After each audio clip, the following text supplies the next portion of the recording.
24 teams enter, but only a dozen will play for a state title tomorrow. Today marked the semifinals of the boys state basketball tournament. The field still littered with recent champions. We begin in 5A. Capital looking to defend its 2014 crown from Post Falls at the Idaho Center. Those jerseys are so 1989. This ball movement is a classic, too. Jacob Blackney lays it in to put the Trojans on the board. The Eagles answer with their Mr. Everything, Derek White, who steals, gives it up for Talon Pickney, who returns the favor for the alley-oop lay-in. A little later, White penetrates and kicks it out to a guy not listed on the official roster. The Trojans wish number 3 wasn't around, but he's on them like white on rice. Derek swipes it and goes the distance for 2 more. He scored a game-high 19, but the 1-loss Trojans would not become the 2-loss Trojans tonight. Post Falls edges Capital 61-56.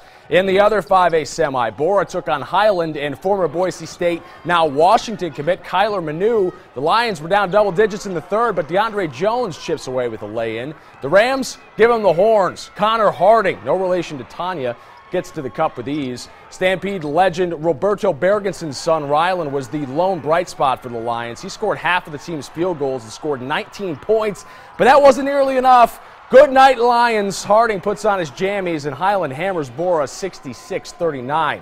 Rigby claimed the 4A crown in 2012 and 13. To have another crack at it, the Trojans would have to go through Mountain Home.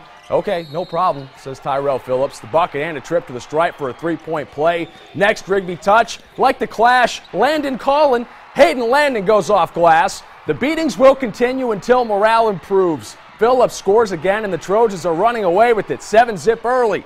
Jermaine Smith would finally put the Tigers on the board. Mountain Home would make it interesting, but Rigby holds on to win 39-33. Let's keep it at Bora High. Defending 4A champ Twin Falls taking on a surging Bishop Kelly team. Knights up 4 in the waning seconds of the third, but Cody Root gets the putback at the horn. 1-possession game with 8 minutes to play. Enter Tyler Allenbaugh. Throwing footballs, shooting threes, same thing, right? Now this is something he's familiar with. Passing to an open teammate. Dan Sabala finishes, and so do the Knights. Bishop Kelly knocks off Twin Falls 56-48.